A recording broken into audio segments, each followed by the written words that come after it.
Na Pragerskem so v torek položili temeljni kamen za obnovo železniške postaje ter izgradnjo vozlišča in podvoza. Gradbeno dovoljenje za to pomembno naložbo je namreč končno pravnomočno. Simboličnega začetka del so se med drugim udeležili minister za infrastrukturo Jernej Vrtovec, podžupan občine Slovenska Bistrica Stanislav Mlakar, predsednik revne skupnosti Pragersko Gaj Matej Arnoš, predstavniki Direkcije za infrastrukturo in izvajalci del. Torej, končno bi lahko rekli, po kar 3 letih pridobivanja okoljevarstvenega soglasja, na koncu se je v bistvu izkazalo, da to okoljevarstveno soglasje sploh ni dovoljeno, ni potrebno.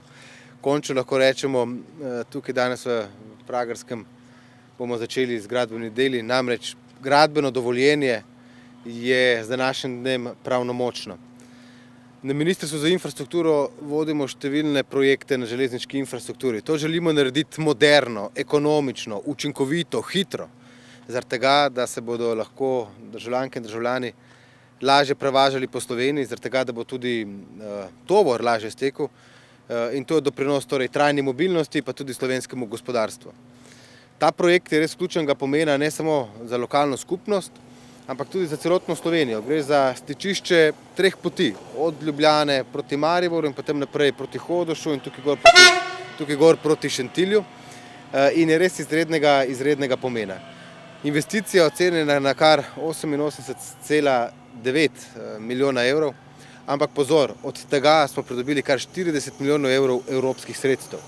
Izvajalec je tudi že izbran. Sama gradbena dela so ocenjena na višino 63 milijonov evrov, pripravljalna dela so že iztekla in danes lahko damo obljubo, da 28. junija leta 2024 bodo ta gradbena dela in celotna investicija zaključena in Pragersko bo dobilo novo železniško postajo, posodobljeno vso konstrukcijo ob tem, zamenjale se bodo tirnice, peroni, prenovilo se bo vse, kar je potrebno, da se prenovi in da bi bilo to res, ta kraj res modern.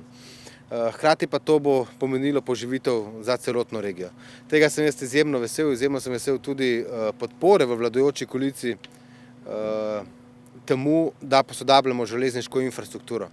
Dela nam ne bo zmanjkalo. Od Zidanega mostu pa proti Šentilju posodabljamo to celoten pomemben krak. Višina sredstev, ki jih vlagamo na tem območju, ta trenutek je preko 300 milijonov evrov. Posodobili smo tudi železniško postajo Maribor, vse z namenom, da lahko damo več tovora na tire, da lahko razbremenimo naše ceste, omogočimo lažji pretok po cestah za lokalne prebivalce in da končno iz tega muzeja na prostem pride nekaj lepega in to bo železniška postaja Pragersko.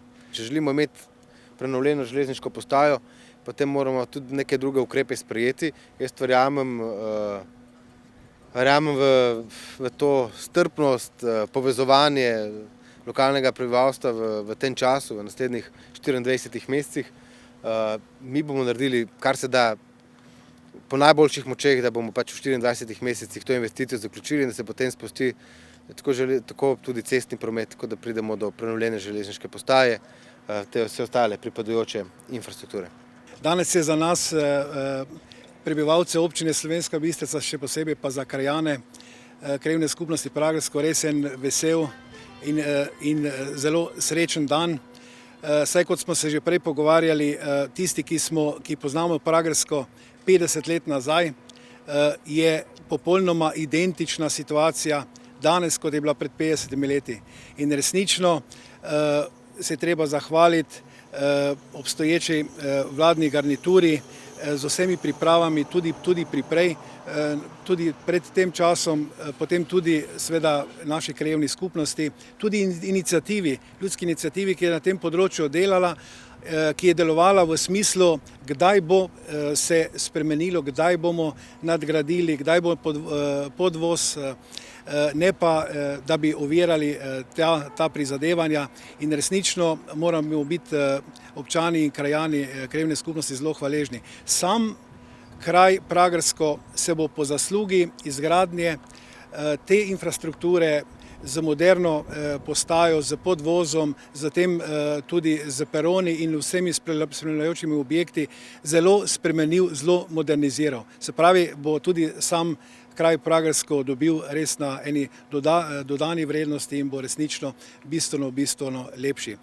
Še enkrat hvala predvsem ministrstvu, vladi Republike Slovenije, tudi poslancem v državnem zboru, da so tako tudi tisti del sredstev, ki jih država prispeva, da so nekako tudi držali besedo in da je zadeva tako daleč, kot je. Mi smo resnično veseli, upamo, da tako dolgo, kot so krajani zdržali, vsa ta leta, ker kot te infrastrukture, teh izboljšav ni bilo, da bojo zdržali še te 2 leti, da ko bojo resnično malo moteni zaradi samih del, da bodo potrpeli in bomo pa potem vsi skupaj toliko bolj srečni in bomo imeli bolj lepše, zdravo okolje in zelo dobro pretočnost prometa.